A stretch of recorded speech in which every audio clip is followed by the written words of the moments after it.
O kamusta? O bago yun miss yan, yun talaga yung bungad mo. Ayan o. O kamusta? Ayan o, wala tayong gender dito Bye lalaki, LGBT latte, welcome. Possible mag-switch ng roles, general reading kasi ito mahal. And at the end of the day, pick up lang yung mga mensaheng kumokonek or nag-resonate sa inyo. Okay? Maraming salamat Archangel Michael, Guardian Angels of Collective and even their ancestors. Yeah, it's true, no? Alam niyo yung mga ancestors ninyo, kahit na hindi yun na sila kasama physically, no, your departed loved ones, okay? Pinakikialaman pa rin nila kayo. I mean, binabantayan pa rin nila kayo. Yun. Bakit? Kasi love ka nila. Yun lang yun, di ba? Love ka nila. Okay? So, let us see. Someone here just saw the hangman energy. Someone here could be waiting something. Parang yung energy niya yung yung kunwari sa fun run bago magsimula yung gunshot, no? Nakahanda na, nakaposisyon na para tumakbo. Ayan, no? Pero lilinawin ko lang hindi ito pagtakbo sa koneksyon, no? Pero baka tumakbo na siya minsan sa koneksyon ninyo. Pero iba yung nakuha ko rito. Parang hinihintay niya na lang yung parang kunyari yung gunshot, sabay-sabay ng tatakbo. Or hinihintay niya na lang dito yung go signal, kumbaga sa games, no, go! Yan, tapos mamadali siya. Mga ganong klase ng energy. Hmm. Imagine niyo kasi yung sinasabi ko, para nagigets ninyo. So, let us see, let us see. Okay.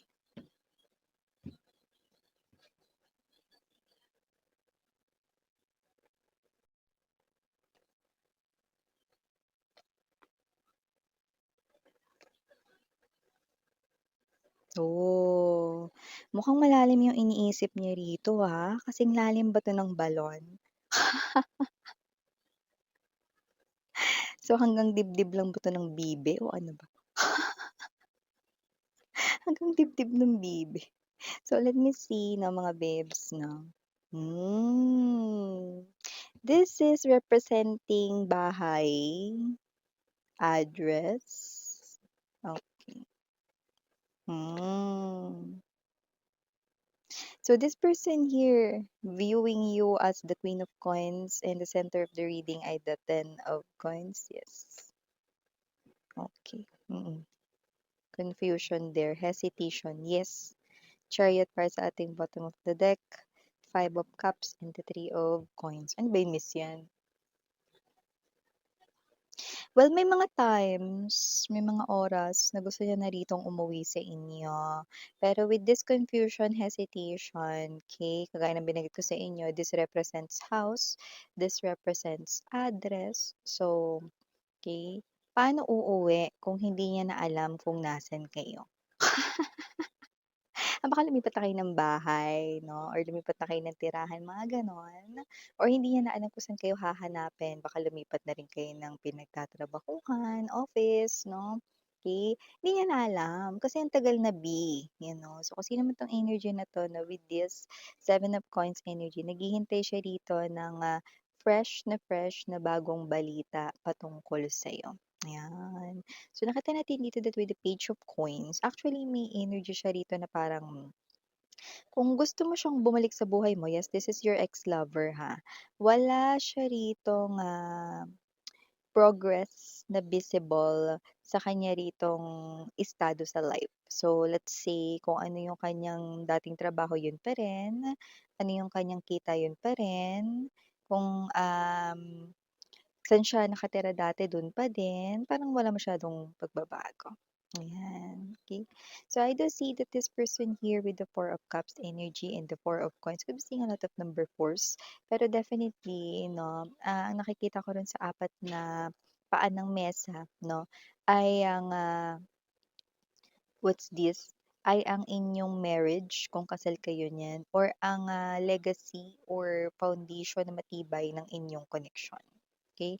This person, kaya lumabas itong Ace of Cups energy, ito po yung klase ng energy, no, na parang nade-describe or pinapakita dito na kahit nakarelasyon mo na yan, Okay.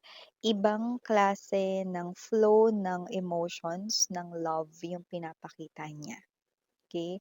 So, nakita ko dito wala masyadong pagbabago sa kanyang pinansiyal, pero sa kanya rito 'no na mga actions 'no at, internal na mga changes madaming pagbabago kasi lumabas sa internal changes ang Emperor. Ibig sabihin nag-mature siya diyan. Ibig sabihin mas, naging tama yung kanyang mga approach at desisyon sa kanyang buhay ngayon kahit wala masyadong pagbabago sa finances.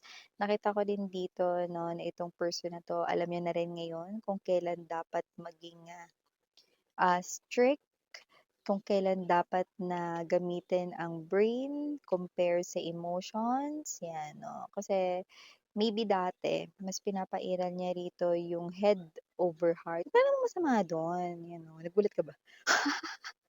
High pitch miss 'yan. Wala namang masama dun babe 'no, na, minsan gamitin mo yung iyong head over heart, pero this person here kasi puro kasi head over heart.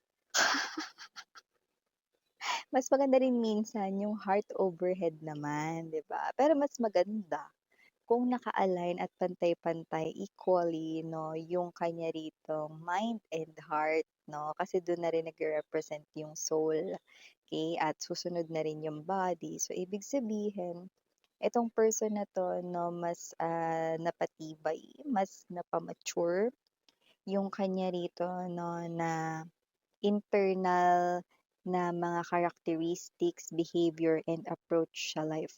At dahil doon, okay, etong person na 'to 'no, ay nakikita kong gusto na rin dito ng maayos na buhay, kahit yung simple lang, basta kasama lang dito yung taong gusto niyang makasama. And because you are representing the Queen of Coins, nga tayong gender dito, this Ten of Coins right in here sa center ng reading 'no, represents home.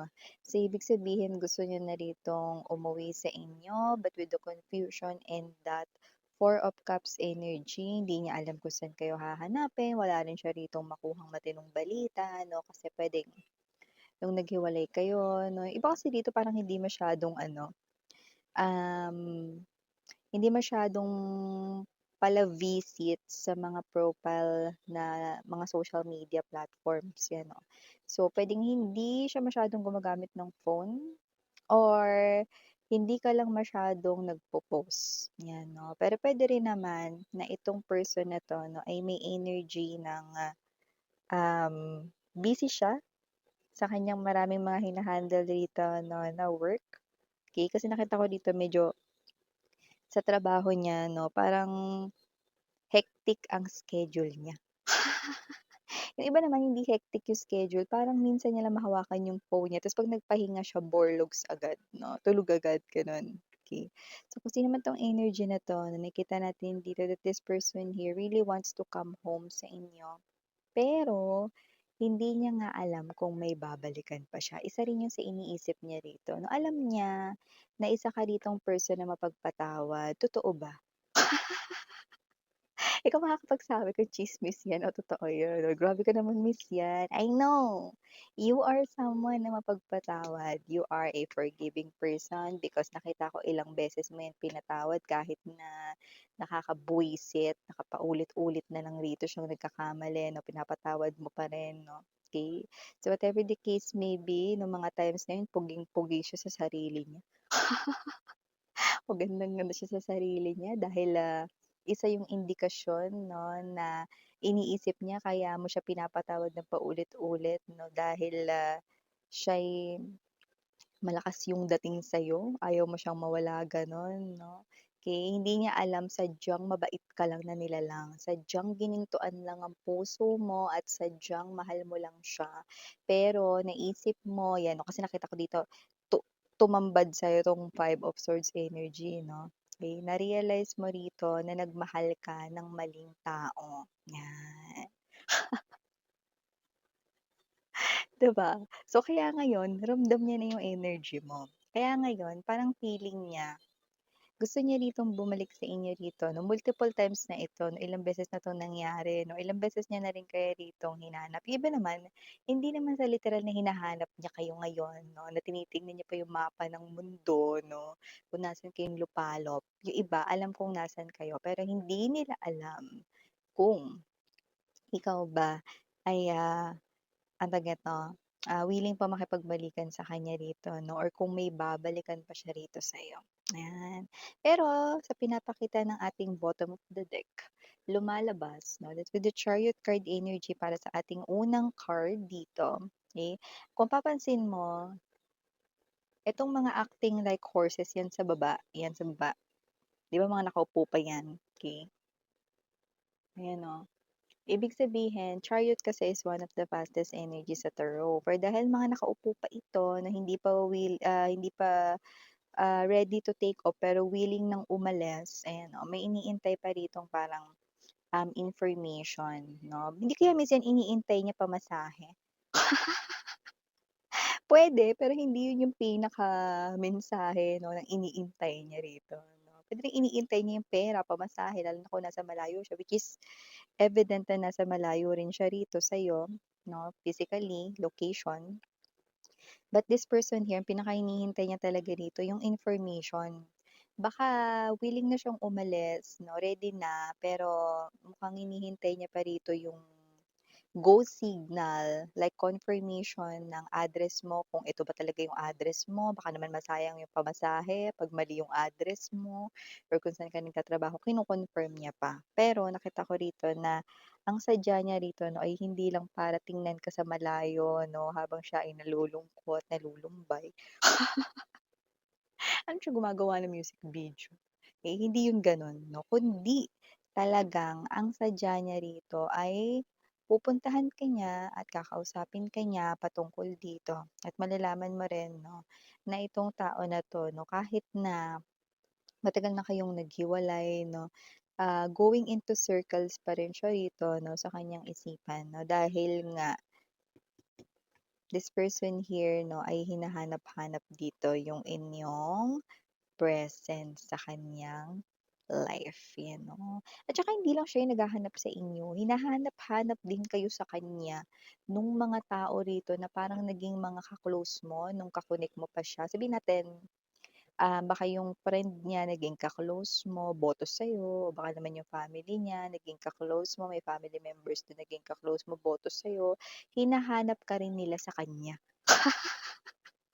Kaya mas lalo tuloy siyang nape-pressure, you know? 'Di ba nakaka-pressure yun 'no, hinahanap 'di ba, hinahanap ka sa kanya 'no, habang siya hinahanap ka rin niya ta's hindi ka niya alam kung saan ka niya hahanapin or hindi niya alam kung, may babalikan pa siya rito sa'yo, 'di ba? So, parang mas dagdag pressure yun para sa kanya, pero ganun pa man, sa muli ninyong paghaharap ng taong ito para sa ating bottom of the deck 'no, very exclusive.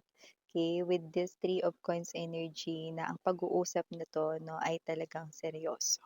Mm. Seryosong pag-uusap na ito 'no, to the point na parang saan galing 'yun, ang tagal-tagal mong nawala tapos ngayon sasabihin mo ito 'no. But this is perfect divine timing. Bakit? Kasi yung tagal nun or yung haba ng pagkawala niya 'no, sa presence niya sa buhay mo, yun rin yung time na nagkaroon siya ng mga major realizations or transformation sa buhay niya, okey? Na nakatulong ng bonggacious sa talagang paglalong pag-ano, anong tawag nito, ang tawag dun sa ano, sa lalong pagkadiin 'no, ng pagkakakabit ng tornilyo hindi lang sa utak niya, kundi na pagpabago rin nito 'no, yung kanya ritong heart, 'yan 'no, and the way he or she looks at love, yun, 'di ba? So, talagang ito ay malaking pagbabago na makikita mo kasi maririnig mo na parang, "Uy, teka lang, talaga bang naririnig ko 'to sa kanya, hindi kaya nananaginip ako? Pasampal kaya ako?" Sa mga gano'n 'no. So, talagang parang feeling mo nanaginip ka ba na naririnig mo talaga 'to sa kanya, yes 'no, because this person here 'no ay highly mataas ang ego at, siya ito 'no na mahirap siyang kausap dati. Kaya siguro magugulat ka na yung mga sinasabi niya hindi ka panipaniwala na nanggagaling mismo sa bibig niya, yun. O initials, we have your capital letter C, capital letter L, capital letter S, capital letter K, capital letter T, and capital letter J. For small letters, we have E, T, or someone's name could be Jet, just take only what resonates, okay? Or Te, Tep, okay? Just take only what resonates. Small letters, we have O, P, L, G, and last but not the least, we have A. For A, maaaring tatlo, ito. So, ito yung mga mensahe na kuha ko para sa iyo, babe. Again, I'm Yuriana Oni for the girls and Yana, do not for the boys. Sarang heyo, love and light, kidra. Ani.